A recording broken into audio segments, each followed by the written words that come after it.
It begins in the dead of night. Somewhere deep in the American South, a woman named Sarah clutches her child's hand tightly as they creep through the thick underbrush. Every snapped twig underfoot echoes like a gunshot. They have left everything behind: shack, tools, kinfolk, everything but their names and the hope for freedom. Slavery had stolen generations from her family, but Sarah refuses to let it claim one more. Tonight, they run north. Tonight, they follow the stars. This was the reality for thousands of black men, women, and children during the 19th century. The Underground Railroad wasn't a real railroad, but rather a secret network of routes, safe houses, and brave individuals, both black and white, who risked everything to help enslaved people escape bondage in the United States. And for many, the final destination wasn't just freedom, it was Canada. Why Canada? Because by the early 1800s, Britain had abolished slavery throughout its empire, including Upper and Lower Canada. While racism still lingered north of the border, Canada offered something the United States could not: legal emancipation. It became the promised land whispered about on southern plantations. Conductors like Harriet Tubman, Levi Coffin, and Josiah Henson became legends, guiding fugitives through forests, across rivers, and into the arms of safety. But they didn't act alone. Black communities in Canada were already laying the groundwork for refuge, building churches, schools, and networks of support. These settlements weren't just places to hide, they were seeds of entire communities that would become permanent fixtures in Canadian society. Still, the journey was perilous. Runaways navigated hundreds of miles through hostile territory, always under the threat of capture or death. Slave catchers roamed the northern states, incentivized by bounty laws. One misstep could mean a return to bondage or worse. Yet the promise of Canada gave them the strength to push forward. As more fugitives crossed the border into Ontario, then called Upper Canada, they didn't just vanish into the landscape. They built. They founded towns like Buxton, Dresden, and North Preston. They established churches, schools, and newspapers. They laid the foundation for Canada's first black communities, vibrant, resilient, and determined to thrive despite the odds. But freedom didn't mean welcome. Many white Canadians feared or resented the new arrivals. Discrimination took new forms: segregated schools, exclusion from jobs, and the constant reminder that free did not mean equal. Still, black settlers persisted. They transformed small patches of land into havens of culture, education, and resistance. Their story is not just one of escape, but of creation. And yet, as Sarah and her son near the border, something stirs in the shadows behind them. A rustle, a snap, a flicker of torchlight. Was freedom just ahead, or had danger followed them into the night? The icy wind stung Sarah's face as she stepped off the crude raft that had carried her across the Detroit River. She crouched low in the reeds, holding her son close, listening, always listening for pursuit. But there were no dogs barking, no men shouting, just silence, broken by the river's current and the distant hoot of an owl. They had made it. Canada. For generations of freedom seekers, crossing that border was more than geographic. It was spiritual, a baptism into freedom.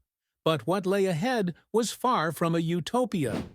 In the early to mid-1800s, the arrival of black refugees transformed southern Ontario into a new frontier, one where the struggle didn't end but evolved. The moment enslaved people stepped onto Canadian soil, they were legally free. But what that freedom looked like varied wildly. Take the Elgin settlement, later known as Buxton. Founded in 1849 by Reverend William King, a white abolitionist with formerly enslaved people in his own family, Buxton became one of the most successful black settlements in Canada. Here, the newly free were given land, education, and the right to govern themselves. At its height, Buxton had a school that rivaled any in Ontario, a newspaper, a brickyard, and a community built on dignity. But such places were rare. For many others, their first moments in Canada were filled with cold stares, closed doors, and closed minds. In towns like Windsor, Chatham, and Niagara, black settlers often found themselves on the outskirts, both geographically and socially. They were denied access to land, excluded from skilled trades, and segregated in churches and schools. A supposed land of liberty turned quickly into a land of limits. Yet, even in the face of these hardships, black Canadians began to organize. Churches became more than houses of worship. They were command centers for political action. Ministers spoke not only of salvation, but of citizenship and self-determination. Mutual aid societies pooled resources to help families buy land or bury their dead. Women like Mary Bibb, a former teacher and editor, helped found schools and publications that kept the community informed and united. These pioneers didn't just want to survive. They wanted to build something lasting, and in doing so, they made black identity in Canada not an offshoot of American resistance, but its own rooted presence. The community's strength did not go unnoticed. Newspapers across Ontario took note of the thriving black settlements and the dignity with which their members conducted themselves. Some white allies praised the settlers as proof that black people could thrive in freedom.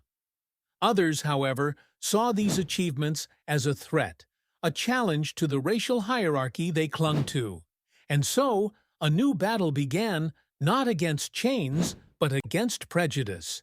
It played out in school boards, courtrooms, and town halls.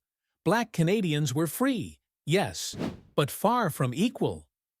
As Sarah looked at the plot of land granted to her, in Buxton, a parcel of forested soil waiting to be cleared and farmed, she realized the truth. Freedom was not a finish line. It was the beginning of a different fight. But just as they settled into their new life, word spread of growing tensions south of the border. America was inching toward civil war, and Canada was about to feel the tremors. Would the fragile peace in these black communities survive the coming storm? By 1861, the drums of war thundered across the United States. The Civil War had erupted, and though Canada, still a British colony, remained officially neutral, its soil was not spared from the conflict's reach. The black communities that had blossomed from the Underground Railroad now stood at a crossroads. Would they simply watch history unfold from afar, or would they step into the fire once more? Many did not hesitate. Over 2,000 black men who had escaped bondage in the South now settled in Canada, crossed back into the U.S. to join the Union Army. They didn't fight out of obligation to the Stars and Stripes. They fought because the war was personal. Each victory by the North was a step closer to dismantling the system that had brutalized their families, their friends, and their past selves. Among them was Anderson Ruffin Abbott, Canada's first black physician, who served as a civilian surgeon in the Union Army and tended to the wounded, including President Abraham Lincoln himself, just before the fatal shot was fired. His service, like that of many others, symbolized the fluid line of identity between Canadian freedom and American struggle. But not everyone supported this involvement. Some white Canadians feared that the war would draw unwanted attention, or worse, bring violence northward. Others resented the presence of black communities altogether, accusing them of harboring runaways who might stir political trouble with the Americans. Meanwhile, Confederate agents slipped quietly into Canada, using the colony as a base for espionage and sabotage. They set up shop in Montreal and Toronto, plotting raids across the U.S. border and using Canada's neutrality as a shield. This turned Canadian cities into hotbeds of intrigue, and often, black Canadians became the unwitting eyes and ears who passed information to Union sympathizers. Churches, which had long been safe havens, were now listening posts. Quilters stitched codes into their patterns. Messages traveled in Bibles, bread loaves, or hymnals. The lines between civilian and soldier blurred. Freedom had demanded vigilance, and now it required resistance once again. At the same time, the war reignited tensions in towns across Ontario. Economic instability, coupled with waves of new refugees fleeing the South, brought a surge of anti-Black sentiment. In places like Dresden and Chatham, Black families were denied work, driven from their homes, and barred from public institutions. It became painfully clear, though they had risked everything to escape slavery, and though many had risked even more by returning to fight, it still wasn't enough for full acceptance. Still, the communities stood strong. Women took charge of aid societies, sending bandages and clothing to the front lines. Black newspapers like The Voice of the Fugitive printed editorials reminding readers of their value, not just as survivors of slavery, but as active builders of Canadian society. The war ended in 1865 with Union victory and the formal abolition of slavery in the United States. In Canada, it prompted new questions. Would the returning veterans be embraced or shunned? Would the refugee communities continue to grow or be dismantled by prejudice and policy? One thing was certain: freedom did not guarantee belonging.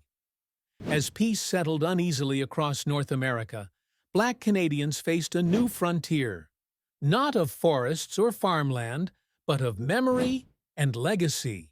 How would they preserve what they had built? And what would the next generation inherit? The end of the American Civil War in 1865 brought a quiet sigh of relief to many Black Canadians. Slavery had officially ended south of the border, but in Canada, the fight for dignity, land, and equality was far from over. If anything, a new struggle had begun, not for freedom itself, but for permanence. Would the Black communities founded by formerly enslaved people survive in a country that still viewed them as outsiders? In towns like Buxton, Dresden, and Amherstburg, Black settlers dug deeper into the land they had cleared by hand. They built churches and schools, opened businesses, and organized mutual aid societies. These were not transient shelters. They were thriving, self-sustaining communities. In Buxton, for example, residents had established the Elgin Settlement, one of the most successful Black communities in North America, complete with a school that rivaled white institutions in curriculum and quality. But as Canada crept toward Confederation in 1867, bringing together the provinces into one dominion, the political winds shifted. A national identity was forming, one that leaned heavily on British heritage and white settler narratives. Black Canadians, Indigenous peoples, and other racialized communities were being written out of the founding myth. The Underground Railroad, once celebrated, was fading from public memory. And with it, so too was the recognition of Black Canadians' place in shaping the nation. Land ownership became the new battleground. Many Black settlers had cleared and cultivated their farms through backbreaking labor, but legal barriers made it difficult to secure title deeds. In some regions, local governments refused to register Black land claims, arguing that they were squatting or not suitable for property ownership. In Dresden, Black residents were even blocked from purchasing certain parcels altogether, an unofficial form of segregation that left many stuck on marginal land or in rented housing. Education, too, became a point of conflict. As school boards consolidated, Black children were often pushed into segregated classrooms or denied access to public education altogether. In some towns, Black families were forced to build their own one-room schools, underfunded and unsupported by the broader system. It was a painful contradiction. Though they had fled the South for freedom, they now faced an eerily familiar pattern of exclusion. Still, they fought back. In Chatham, Black leaders like Mary Bibb, an educator and former Underground Railroad conductor, organized literacy programs and teacher training workshops. Churches doubled as classrooms, and communities raised funds to hire black teachers when white institutions refused. Meanwhile, new waves of immigration and shifting demographics increased racial tension. In urban centers like Toronto and Hamilton, black workers were often the last hired and the first fired. Employers rationalized this with claims that black people were temporary guests, despite many families having lived in Canada for decades. The threat wasn't just economic, it was existential. Some newspapers began pushing for repatriation, arguing that black Canadians should return to Africa or the United States now that slavery had ended. The idea was chilling. These communities had built lives, homes, and legacies in Canada. Returning was not an option. Even so, black Canadians found strength in solidarity. The African Methodist Episcopal Church became a cornerstone of resistance, preaching not only spiritual salvation, but also civic engagement and political action. Leaders encouraged voter registration, land petitions, and legal challenges. Community newspapers like the Provincial Freeman and later the Globe provided a platform for black voices to challenge discrimination and reclaim their stories. And yet, the threat of erasure loomed larger with each passing year. As Confederation took hold and Canada sought to define itself, history books began omitting the black loyalists, the refugees of the Underground Railroad, and the communities they built. They were painted as footnotes, if they were mentioned at all. But in the hearts of their descendants, the truth endured. Today, the story of the Underground Railroad is often recounted with pride, a tale of bravery, resilience, and the triumph of human spirit over the brutality of slavery. But for Canada's black communities, it is more than history. It is ancestry. It is the foundation of neighborhoods, families, and identities. And for too long, it was a story nearly lost. As the 20th century dawned, the children and grandchildren of formerly enslaved people continued the work of carving out a life in Canada. They became teachers, tradesmen, preachers, and civic leaders. They served in Canada's wars, fought for civil rights, and challenged racist laws in court.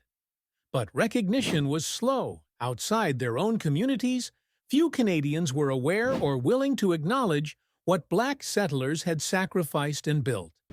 It wasn't until the civil rights movements of the 1960s and 70s, both in the U.S. and Canada, that historians, activists, and educators began to uncover the suppressed history of Canada's black pioneers. Oral traditions, church records, letters, and long-forgotten newspaper archives painted a fuller picture, one of struggle, yes, but also of strength and triumph. Communities like North Buxton and Africville became symbols not of victimhood but of perseverance. Government institutions began to take notice. In 1993, the Government of Canada officially recognized the Underground Railroad as a national historic event. Museums, such as the Buxton National Historic Site and Museum in Ontario, and the Black Cultural Centre for Nova Scotia, were established to preserve and teach this vital legacy. School curriculums, once silent on Black Canadian history, began to include it, though often only briefly. Still, the path to full recognition has been uneven. Places like Africville, raised in the 1960s under the guise of urban renewal, are stark reminders that systemic racism did not vanish with slavery. Black Canadians continue to fight for equity, representation, and justice, but they do so with the unshakable knowledge that their ancestors were builders of this nation, not guests. In recent decades, Black History Month in Canada has become a time to remember those unsung heroes. Figures like Harriet Tubman, who personally led more than 70 enslaved people to freedom, including many to Canadian soil. Or Josiah Henson, whose real-life story inspired Uncle Tom's Cabin, and whose work helped shape the Dawn settlement. Or the thousands of unnamed souls who risked everything for a taste of liberty. But beyond names and dates, the Underground Railroad's greatest legacy is this. It proved that courage can transcend borders, that justice is worth chasing even in the darkest night, and that freedom must be more than a destination. It must be a foundation. Canada's Black communities today, diverse, dynamic, and deeply rooted, are living testaments to that foundation. Their churches still sing the hymns of hope, their schools still echo with the voices of dreamers, and their families carry stories that no textbook could ever fully contain. As we close this history, we're left with a challenge: to continue remembering, honoring, and building, to ensure that the next generation knows that Black history is not a sidebar. It is Canadian history. It is a history of building, surviving, thriving, and belonging. And perhaps most importantly, it is a story that reminds us the railroad didn't end in Canada. It began again, with freedom not as the final stop, but as the beginning of a new journey.